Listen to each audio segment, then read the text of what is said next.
Diga aí, pessoal, Agostinho Brito do FRN para mais videoaulas de programação em C++. E nessa videoaula é uma continuação de outra que a gente já gravou aqui sobre o uso de ponteiros em C++. E o que é que a gente vai ver nessa videoaula? A gente vai ver nessa videoaula conceitos de alocação dinâmica. Só que dessa vez a gente vai trabalhar com alocação dinâmica com classes. A gente já mostrou como você trabalha com tipos primitivos da linguagem, como inteiros, né, floats, né, isso aí a gente pode ter, já viu em outra oportunidade. Mas a gente vai ver nessa videoaula agora como trabalhar com alocação dinâmica de classes. O que você deve prestar atenção? Sua principal atenção tem que ser na combinação dos operadores new delete e new colchete delete colchete, sobre a forma como você vai fazer. E assim como a gente usou para os tipos primitivos, as mesmas observações valem para os tipos compostos, como o caso de uma classe. A sintaxe de alocação que você vai utilizar para uma classe, ela é um pouquinho diferente daquela que você utiliza para um tipo primitivo. Em que sentido? É que se você utilizasse apenas tipos primitivos, você não tem a necessidade de chamar uma coisa muito importante que todo objeto tem, que todo objeto geralmente necessita, que é o seu construtor, né, no momento em que ele está sendo alocado. E no momento em que o objeto vai cessar de existir na memória, é importante que o seu destrutor ele seja chamado. Então, new e delete são utilizados em C++ justo pelo fato das funções malloc e free não chamarem os construtores e os seus respectivos destrutores.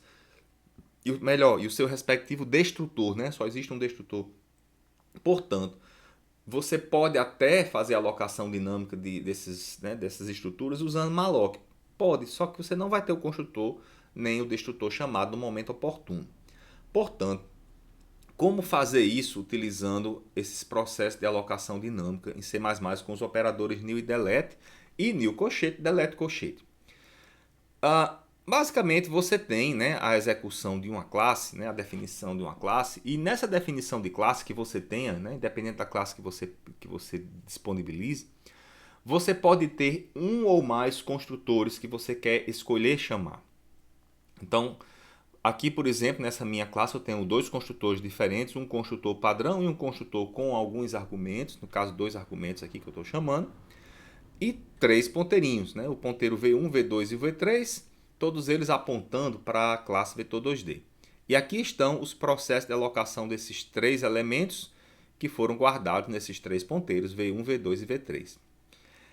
Esse primeiro e esse segundo, essa primeira forma de chamar, essa segunda forma de chamar, é a maneira como a gente normalmente aloca o que a gente viu lá na outra aula de um tipo primitivo, ou melhor, apenas um elemento da classe, né? Um elemento apenas, e você quer guardar a informação desse elemento na posição de memória dele em algum lugar. Então, nesse caso, você pode chamar de duas formas diferentes, ou dessa aqui de baixo, dependendo de como você queira escolher que construtor chamar. Quando você aloca um elemento, a linguagem te dá a liberdade de escolher qual é o construtor que você deseja chamar, que você deseja ter naquele momento que você está fazendo a alocação dinâmica do objeto. Mas se você estiver alocando um bloco de elementos, como aqui tem nessa terceira linha, né, aqui nessa sequência de alocação, eu vou dizer o seguinte: eu quero alocar dinamicamente um conjunto de três ou um bloco de três vetores 2D. Nesse caso aqui, você não tem a liberdade de escolher qual é o construtor que você quer. Ou melhor, eu não sei como faz, né? Eu já dei uma procurada, né? Até onde eu sei, a linguagem não permite que você faça isso, né? Até o limite do meu conhecimento. Portanto, nessa condição, quem é que será chamado como construtor? Gente, é o construtor padrão. Esse camarada aqui, né, que permitiria você chamar ou invocar um objeto sem argumento nenhum. Por isso que normalmente quando você for implementar uma classe, é costumeiro que se coloque ou que se permita colocar nas classes esses construtores padrão, porque muita gente vai poder querer criar um objeto. e depois que ele cria o objeto, ele atribui um estado a ele, né, através das suas funções set, que porventura você tenha definido. Não, mas a minha classe, Agostinho, eu quero que ela tenha um construtor com argumentos. A pessoa só vai poder criar o objeto se ele passar os argumentos que eu espero que ela passe. Tudo bem, sem problema. Só que você não vai conseguir criar arrays de objetos. Não dessa forma, tá? Dessa forma simples que a gente está mostrando aqui. Mas uma vez que você tenha criado, né, os seus objetos lá no heap com seus respectivos ponteiros, e você vai poder utilizá-los. Já a gente mostra um exemplo como é que essa utilização pode ser feita. E depois que utilizou, libera a memória dos três. Veja como é que a memória foi liberada. A gente viu lá na outra videoaula que se você alocou com new, tem que liberar com delete. Se você alocou com new colchete, tem que liberar com delete colchete. Portanto, V1 e V2 guardam o endereço de memória de blocos que foram alocados com new. E V3 guarda um bloco que foi alocado com new colchete. Portanto, V1 e V2 são liberados com delete e V3 é liberado com delete colchete. Vamos praticar, né, um pouquinho desse processo de alocação dinâmica. Deixa eu pegar aqui um pequeno trecho de código. Aqui um códigozinho que a gente tem aqui disponível. Deixa eu liberar aqui do lado nossa shell, né, para a gente ver o processo de compilação rolando. E o que eu tenho aqui é uma versão bem simplificada da nossa classe vetor 2D. Eu tenho um vetorzinho que tem aqui dois elementos, que guarda a posição xy no espaço. Não vem ao caso agora o que é que o vetor 2D exatamente faz, mas vamos colocar, né, as informações que ele provê. Essa aqui eu vou deixar para depois, né, essa surpresa, né, como é que os construtores são chamados e o destrutor. Eu tenho os dois construtores da classe, né, que é o construtor padrão e o construtor um construtor com argumentos, que recebe os argumentos e armazena no estado interno do objeto. Um destrutor e uma função print que mostra quem é o objeto, né? O que é que tem guardado lá dentro dele. E aqui, três invocações de alocação dinâmica de memória. Para V1 e V2 eu estou executando o operador new com apenas um elemento, né, sendo alocado.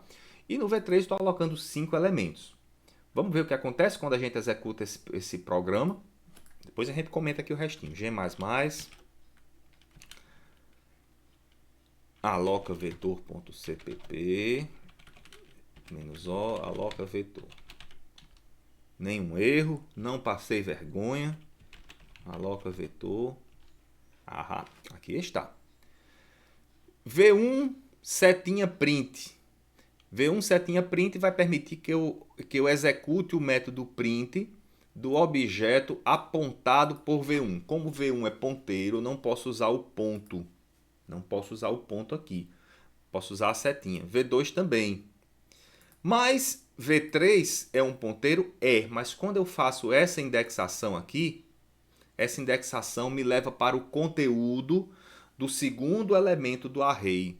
Quando eu vou para o segundo elemento do array, aí sim ele é um objeto da classe. Ele está lá no stack. A posição dele no stack é o conteúdo do que está lá, portanto é um próprio objeto da classe vetor 2D. Nesse caso, eu posso usar o pontinho. Então, a sintaxe, quando você trabalha com arrays e quer usar o colchete, o ponto é válido. Mas, se você não quiser usar o ponto, eu quero usar o colchete, a setinha, porque eu acho mais elegante. Então, nesse caso, você não vai executar a dereferenciação que, porventura, né, o colchete já faria para você. Você vai utilizar essa sintaxe aqui, né? O conteúdo de V3... Conteúdo não, né? O endereço V3 mais 2... vai para a posição que o V3 está apontando, pula 2 vetores adiante e aquele ali vai ser o endereço do objeto que você quer executar, algum método, né, associado a ele, que no caso é o print. Terminei de executar, né, as minhas instruções, delete V1, delete V2, delete V3. Só uma coisinha aqui, ó, vamos testar para ver se funciona.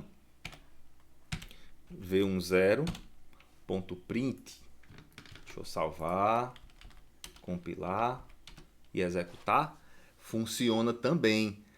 Só que agora, ó, V1 colchete 0, só relembrando, né, das aulas de programação em C, né, que a gente tem aqui no canal, V1 colchete 0 é a mesma coisa de o conteúdo de V1 mais 0, que é o conteúdo do V1.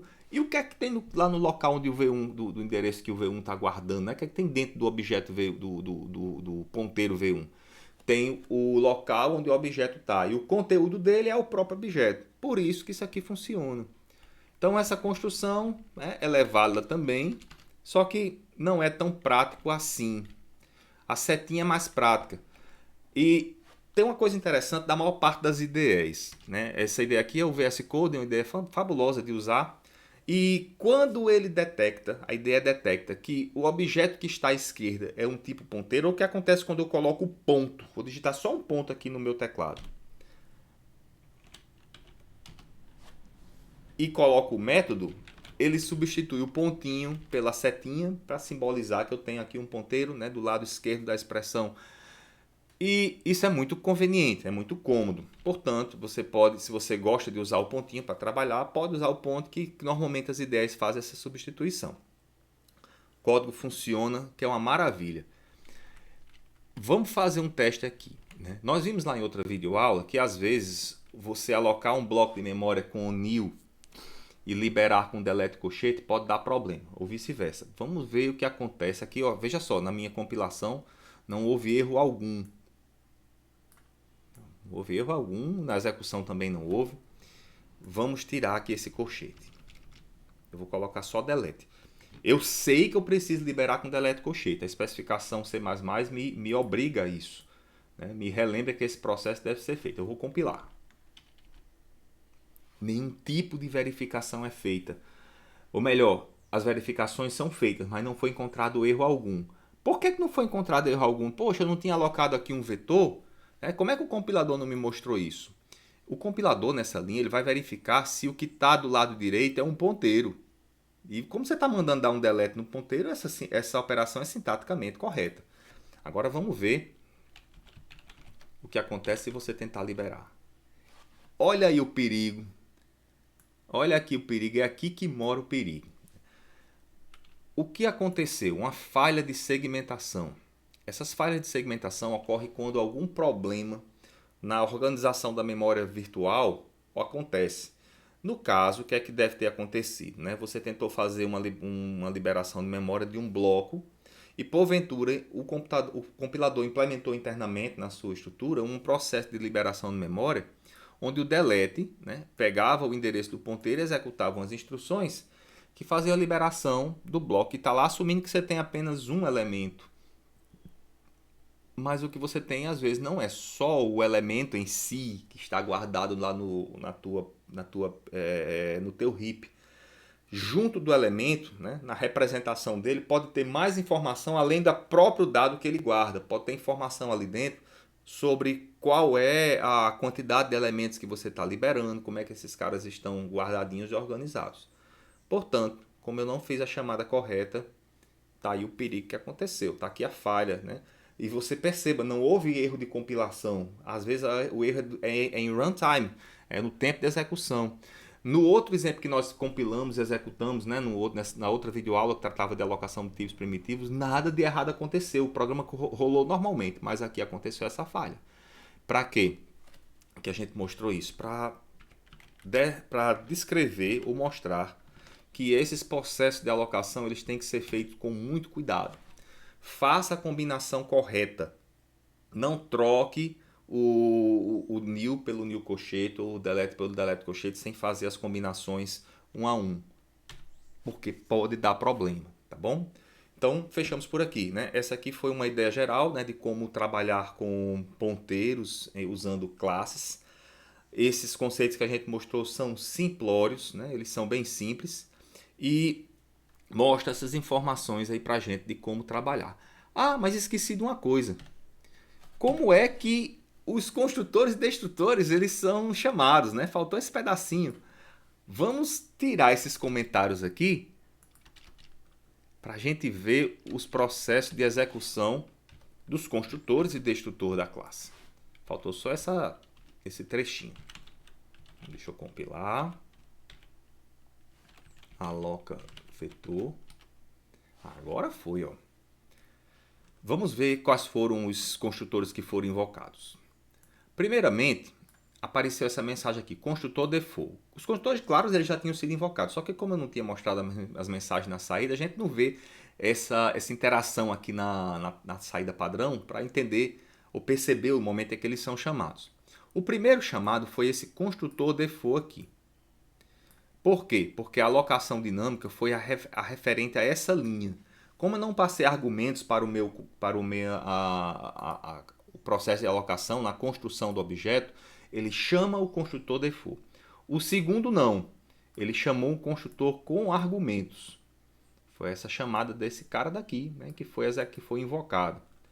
Depois, ele chamou 1, 2, 3, 4, 5 chamadas do construtor default, que são as 5 chamadas equivalentes às 5 alocações dinâmicas que foram feitas aqui. Isso no processo de criação dos objetos e no processo de liberação das memórias. Delete V1 e o seu destrutor correspondente, delete V2 e o delete colchete V3 executou esses 5 destrutores. Então, a importância de você usar o new e delete ao invés do malloc e do free é porque você pode precisar de chamar construtor e destrutor da classe. E geralmente precisa. As classes prevêem, é bom que você chame, né, para não deixar a classe desprovida de alocação de recursos, né, ou liberação dos recursos correspondentes. Certo? Agora sim, né, terminamos aqui nossa aula. Até a próxima oportunidade de aprender um pouquinho mais sobre C++ aqui no canal com a gente. Até lá.